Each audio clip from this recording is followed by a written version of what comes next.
Hey, what's up, builders? It's your girl, Cantona the blogger, and you are now listening to the LBF podcast. This is a Let's Talk episode, and it's just going to be me and you having a conversation about some current events and some random thoughts. First up is going to be the income tax and why I'm here for it. Then we're going to get into my throw a brick segment and talking about Meghan and Harry and how racism isn't shocking, and Sharon Osbourne and white fragility. We're also going to be talking about traveling, the time change, solo tripping, and much more. So stay tuned. It's going to be smooth, easy, brief, but always fun. Let's build futures. Let's build. Let's build futures. Let's build. Let's build futures. Let's build.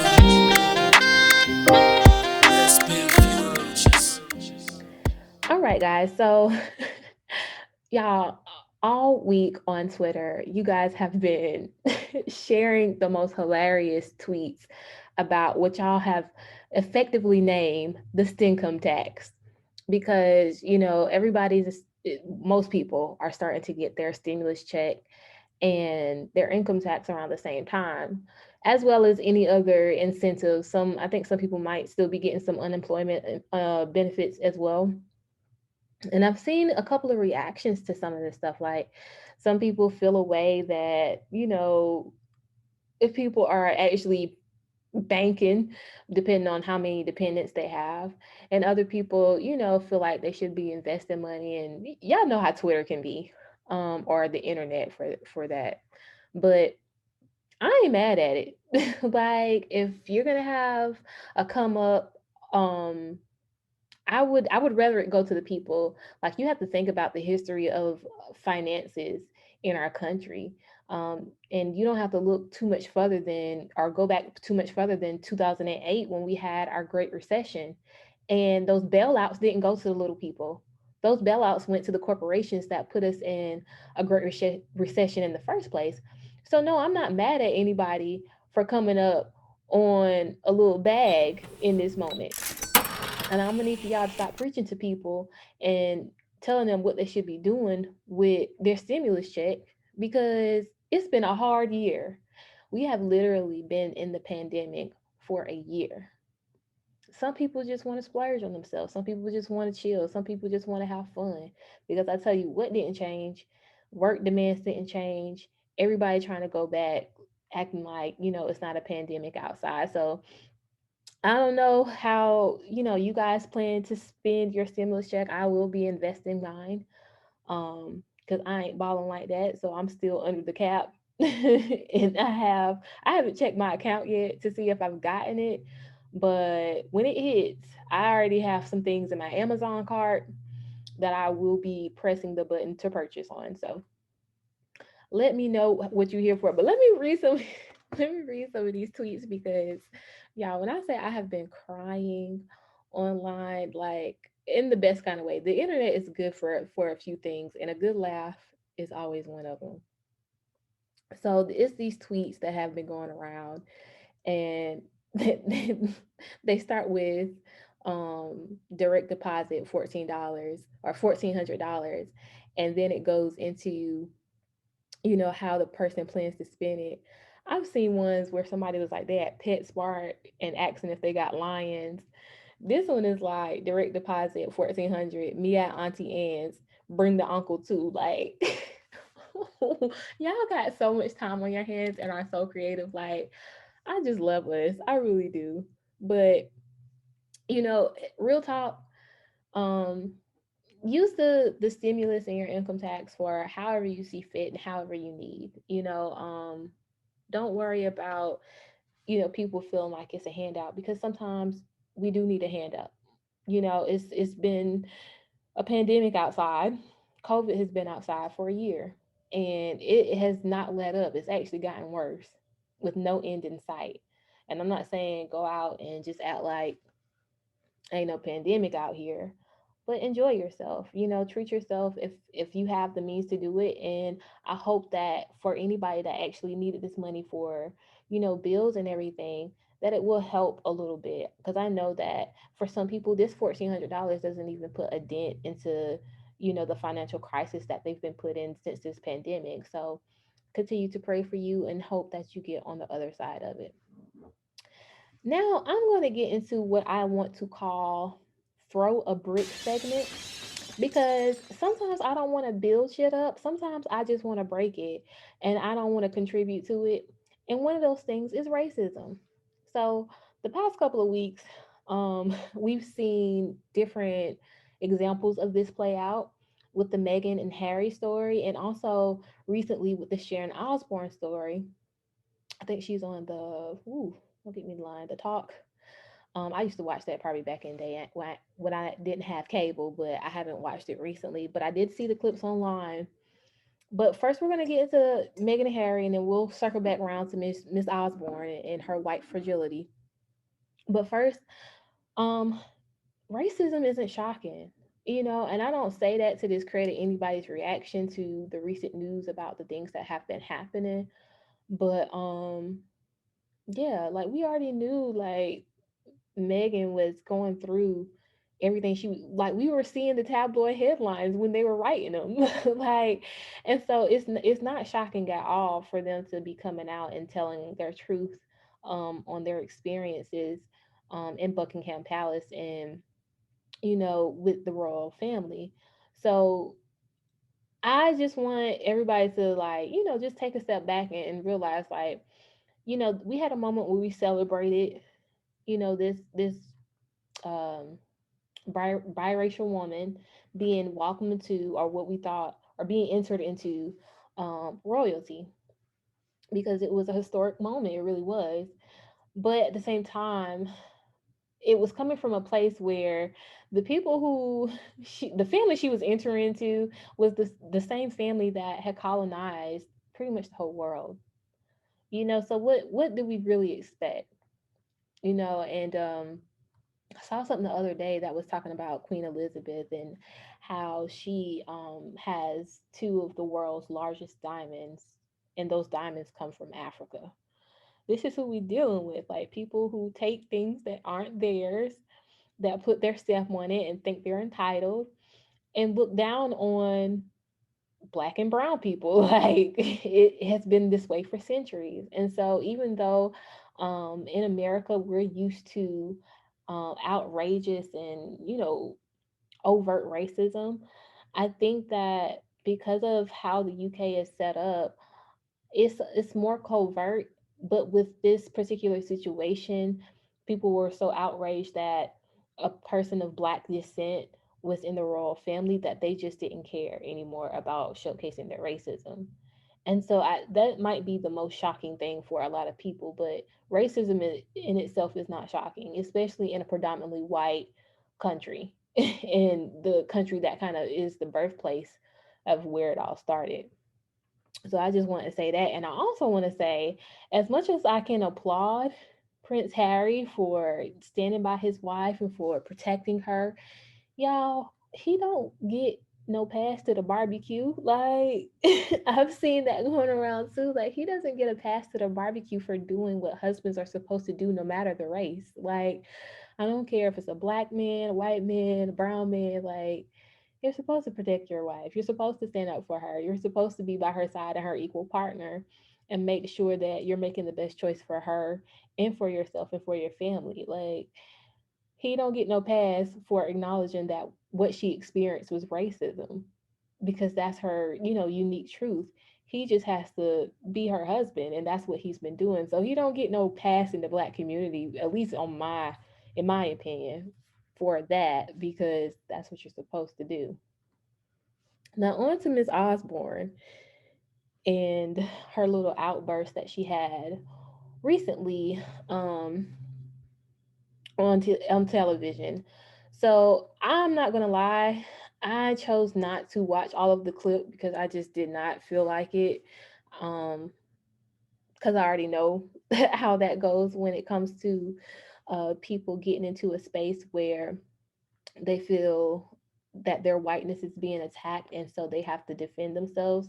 So what the situation was with Sharon Osbourne is Piers Morgan is a British, if I'm not mistaken, a British news anchor kind of a person, and he has been for the duration of however Meghan and Prince Harry, or Dutch and Duchess, have been over in the Buckingham Palace going through their own thing and transitioning out into another part of their lives. He has been very critical of Meghan, and very sexist, very racist in his tactics on how he handles discussions about her and surrounding her. So people, especially after this interview with Oprah, that Meghan and Harry did, they started calling him out for it, and I kind of want to say, like, I applaud people for calling stuff out, but I'm just like, y'all saw this before. Well, y'all not like, it took all this for y'all to start calling people out. Like, I sometimes I don't get that. Like, if you were sitting up there beside him as he was being sexist and racist this whole time, why didn't you say something then? But that's neither here nor there. Um, Anyway, so he's been under fire lately for the way he's been sexist and misogynistic and racist towards Megan in particular on his platform. And Sharon Osbourne took it upon herself to come to his defense, with her words, and trying to say that he was being unfairly attacked. So when her um, co-anchors on the show confronted her about it, trying to showcase her, trying to make her understand how what his actions were, and how they were racist, and trying to get her to understand that her supporting him was not okay. She did what a lot of Caucasian people do when under attack, and she backed up into a corner and she started to go on the defense instead of listening. And at one point, she told Cheryl Underwood, "Don't you dare cry." Now, this is at the point where I just decided to go ahead and turn off the portion that I was listening to, because I could no longer sit there and watch this woman who doesn't know the first thing about how it feels to have racism enacted against you, tell a Black woman that she can't express her emotions simply because she doesn't agree with her point. And my thing of it is, it's so many out here, like it's literally been a year. If any of y'all remember, because some people seem to have short memories, we didn't just enter a pandemic last year. We went into a whole social injustice um, season for a long time in our country, right? This was right on the brink of Breonna Taylor and Ahmaud Arbery and George Floyd. And everybody wanted to tweet out, and everybody wanted to share their little black squares to show their support. But the way you truly show support is when you have the ability to listen to how somebody is telling you racism is actively playing out, and you sit there and you listen to understand and not to just respond or go on the defense. And so that's what she did. And the problem with it is, like, so many people are casual racist that they really feel attacked whenever small things are challenged in other people, right? So if it can be challenged in someone else, if somebody else comes under fire for something they said, then you'll see a lot of these casual racists go to that person's defense, because, oh my God, if this person gets in trouble for something they said, then that means that I must be problematic too. And a lot of people don't want to face that truth about themselves, so they get defensive. And all I have to say about that is tough titty. Like, you have to be truthful and honest with yourself. So if somebody is telling you that the ways you think, the ways you've been operating are a little off, that you need to fix it, that you need to understand that the friends and the company that you keep and the people that you try to support are problematic, listen.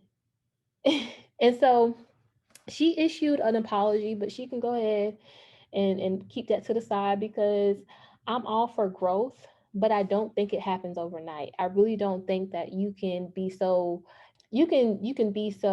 hell bent on your point, that you are literally telling someone else that there's no room for their emotions on national television, and then a couple of hours or a day or two later, you want to change your tune because you see people are calling you out on your bullshit. No, sit with this moment. I hope it hurts, and you can throw a brick at all that.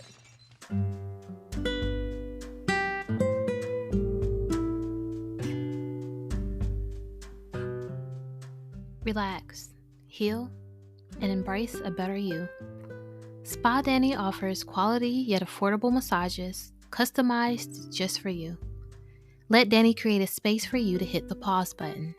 Who doesn't need that at the start of 2021? Why not start today? You can call or text at 843-687-2079. That's 843-687-2079. You can also message her on her business page at SpaDanny_ on Instagram, or follow her on Facebook at SpaDanny LLC. You can also book online at SpaDannyExperience.com. That's SpaDannyExperience.com. Treat yourself, be good to yourself, and let 2021 be a whole vibe. Now, let's get on to traveling. So, currently I am on location with LBF. I got my mic, I got my computer, and all my little attachments, and I'll be out of my home state for about a week trying to, do some other stuff and catch up on some work that I got. But I still want to make sure that I was bringing episodes to you guys and, doing what I need to do for the brand. So I'll be recording on location, but for the first time in over a year, I think, I traveled. And this was especially unique because I'm used to traveling. I'm not one of those world travelers, but I do get around often to different places.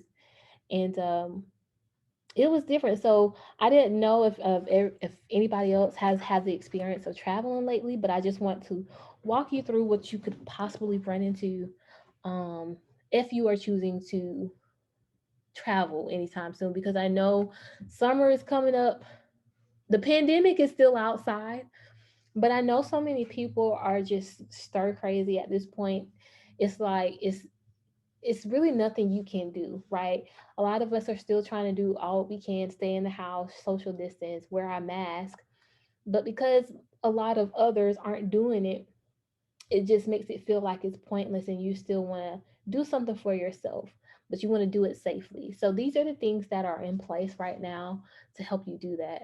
So if you do plan to fly, um, right now from what I've seen, I flew American Airlines, and of course, the planes aren't being filled up to capacity, which is a great thing. That was one of my main concerns whenever I was booking my flight, was that they were going to try to load us all in one place and we were going to be on top of each other. Now, you get to choose your seat. So a lot of times when you're booking online, you're going to see the fact that a lot of the seats are grayed out, but that's just because they're doing social distancing even when you're on the plane. So that's a great thing. I don't know if every airline is doing that or if that's a federal mandate, but that's something to check into if you are looking into flying anytime soon. With that being said, in the airports, I went to several different ones during my travels, and they have mandates, federal mandates for masks. They have, I think, a fine for it. It's like 250 if you don't have your mask on, and it gets up to 500 for your second offense. And I'm just like, yeah, I really do feel like that's going to discourage a lot of people from just feeling like they can do what they want to. For the most part, I saw everybody, complying, and this was people from all over. And even with that being said, the seats were marked off so that everybody, was spaced out and wasn't on top of each other either. Now, people being people, standing in line is always one of those things where I don't know why people feel like they got to be on the back of your neck Bag up, everybody bag up. to get to point A to point B. But it's just like we gonna get there. I need for you to go ahead and back up to your little bubble on the floor because the line gonna move, I promise you. So that might be something you run into. That irks me for some. It just irks me. It's no reason. Even pre-COVID, before we was even in this pandemic, y'all, it's no reason to be breathing on the back of somebody's neck. Like, back up. And then you got your bags. I got my bags. Why your bag touching my bag? You too close. I can hear your whole conversation because you're right here in my ear. Like, it's just give people space, okay? If you're traveling, rule of thumb, give yourself space, give everybody else space, okay? For the flights, they didn't have like a full service like they usually do as far as like beverages and snacks and stuff, but they did give you like a little snack pack depending on how long your flight was. And hand sanitizer and stuff like that was always available. Now the airports, for the most part, they're looking like they're running pretty smoothly as far as like to capacity. It still was like a good amount of traffic is what I'm trying to say through the airport. It wasn't like, less people were traveling. I think we're going to see a lot more activity happen with travel and airports, especially coming up on spring and summer. But hopefully those little small tips um, are helpful. And also that you're traveling with your own hand sanitizer and stuff too, because soap and water, yeah, wash your hands, but at the same time, like, make sure, like, I was making sure I was wiping down the things that I touch. I don't care how clean they say something is. Like, if I'm touching the seat or if I'm sitting in my seat, I'm getting my little wet nap out so I can wipe it down real quick. Like, just making sure you're keeping yourself safe, because even if you feel like you're doing all that you can, it's still that possibility that even if you don't get sick, you can be a carrier. And so what one thing I'm going to make sure I do once I get back is go get tested again before I go back around my family, because I don't want to bring them back something that, could be detrimental to their health. Now this time change, I'm going to get to that real quick because y'all, I was today years old when I realized that the time change happens from, it goes from 1 o'clock to 3 o'clock. So this fucked me up, right? So I had to get up for at 2:45. I had to get up at 2:45 because I need to get dressed and everything, and then I need to be on the road by like 3:30 because I had to drive to the airport, which was like an hour and a half away, and my flight was at 6. I know, y'all, it's been a lot. It's been a long day, but I didn't know that the time wasn't going to pick up on the fact that my alarm is set for 2:45, because technically there was going to be no 2:45. Had I not had someone tell me, like, they were like, "Yo, did you set your alarm?" And I was like, "Yeah, I set my alarm." And then they were like, "Okay, what time are you getting up?" And I told them, and it was like, "You realize, like, it's not going to be at 2. The time is going to change from 1 and it's going to go straight to 3." And I was like, "That don't make sense. I thought time change starts at midnight." And they were like, "No, it always starts at 2." He was like, "You go from 1 o'clock to 3 o'clock." So what we decided to do was set the alarm for 1:59 to see if, like, the phone would pick it up and adjust it. Y'all, I kid y'all not, I was so sleepy. So the alarm goes off at 1:59. I'm looking at the clock, and it literally changes from 1:59 to 3 o'clock. And I was hoping I can get like 45 minutes more sleep. And I just had to roll myself out of bed. So I hope you set your clocks back by now. It's Monday and it is a new week. We've lost an hour. And for the most part, I think that we do pretty well even with losing an hour, because we are sucking up a lot more sunshine, and so we have a little bit more energy. Um, and I hope that's true for you, because I can tell a difference already. Today I didn't get tired as fast as I would normally if it had been darker sooner, like it is in the wintertime. So don't just think the time change is a bad thing. Think about all the wonderful things you can do with all the daylight, um, and just go from there. So I want to go on to talking about solo tripping. So I do want to take some solo trips, and I'm trying to figure out the best locations to go where I can be secluded, because I don't really care to be around a lot of people. Um, Not only because we're in a pandemic, but I'm getting over a spell of being burnt out. And I think the best thing that I can continue to do for myself is give myself grace and space.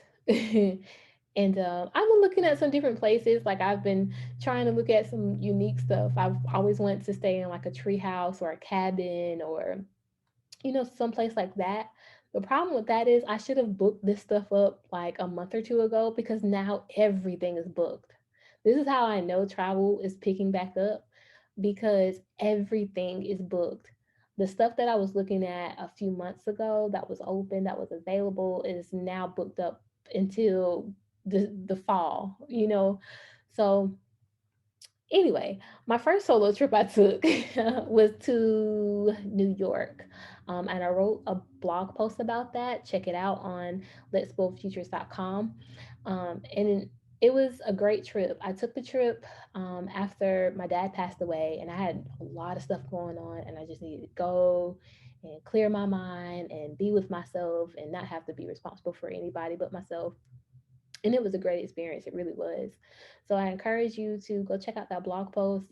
Um, and hopefully it can get you thinking about taking some solo trips.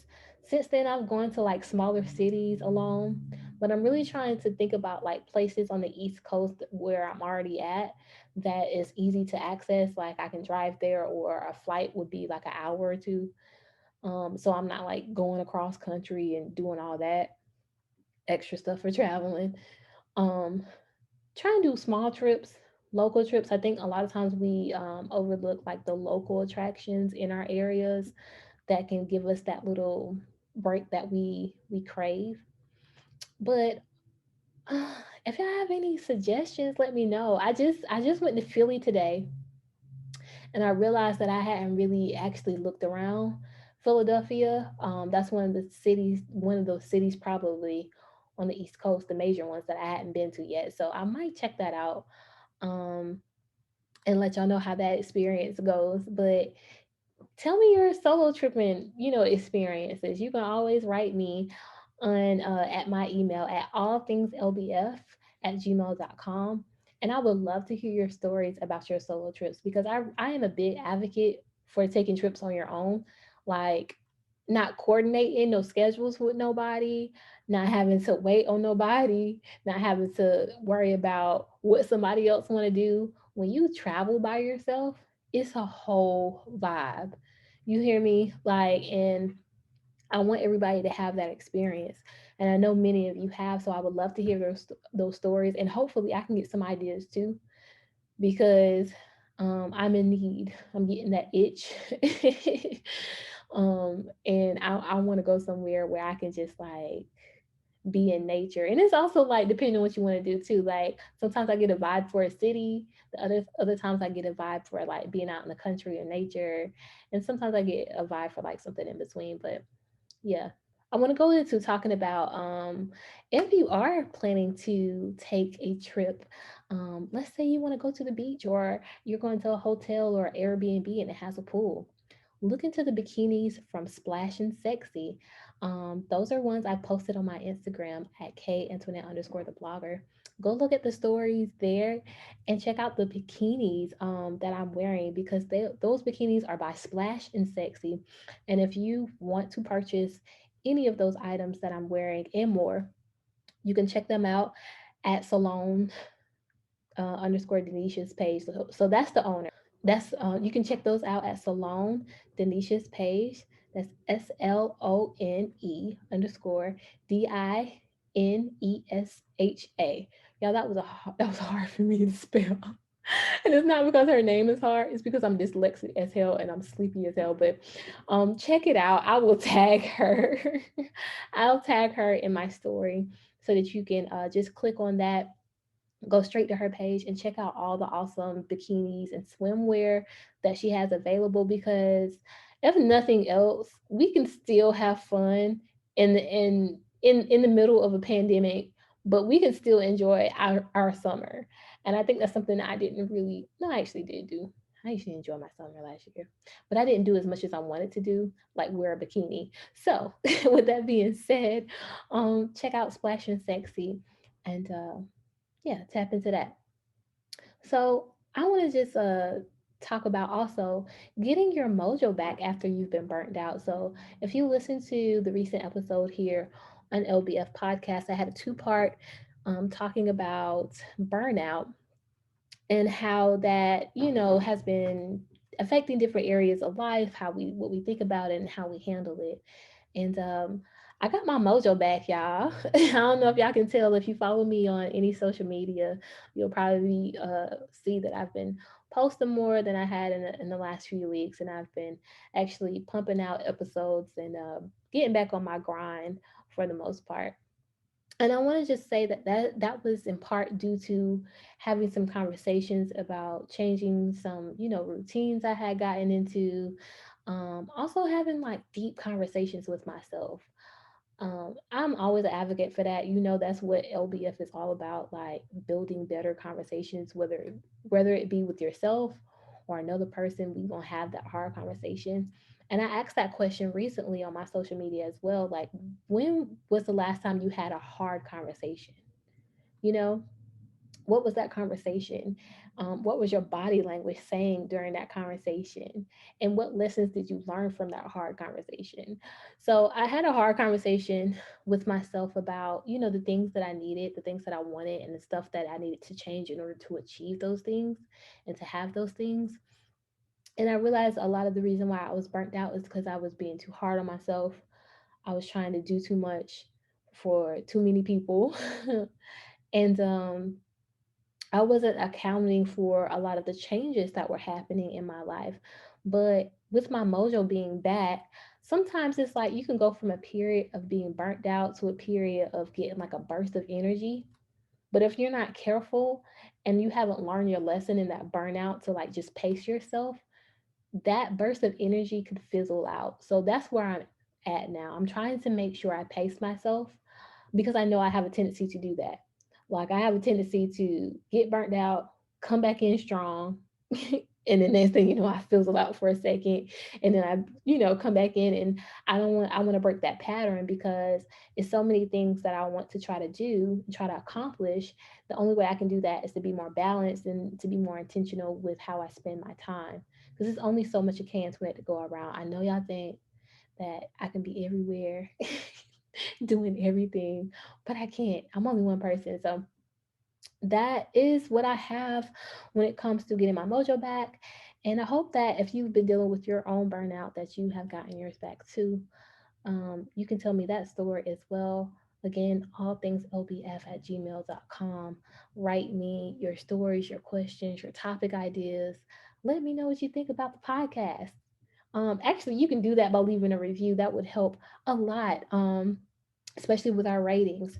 So remember to like, share, subscribe, share this conversation with a friend. I know this was a brief episode, but that's just because, it's only me right now. I'm so used to having another guest. I know we started LBF podcast off with just Kay Antoinette, and I love talking to you guys. I never have a problem getting on the mic and just, talking to you and seeing where everything is at. But I also want to make sure that we're touching bases and we're giving you what you need to get through your week and to handle the things that you need to handle. So, the way I do that is to check in with you, the builders, making sure that I'm talking to you and that you're talking back to me. One way you can do that is by leaving a review, writing the email that I let you know is allthingslbf@gmail.com.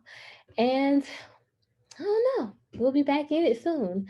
Um, right now, I have a promotion going on where you can win yourself some LBF merchandise, whether that be a coffee mug or a crop top, because I love crop tops, y'all. I was thinking about the best thing for LBF, and what better to do than, something I love myself, which is a good crop top. I have them in all sizes from extra large to extra small, so nobody's excluded. Um, but the way you can win that merchandise is to follow the Let's Build Futures page on Instagram, and that is at let's_build_futures. And you can also subscribe to the LBF podcast and leave a review. Once you do that, I'll put your name in a raffle, and I will let you know who the winner is based off that raffle on April 4th. So if you're interested in doing that, please do it. Share. again, and I'll talk to you guys next time. Bye.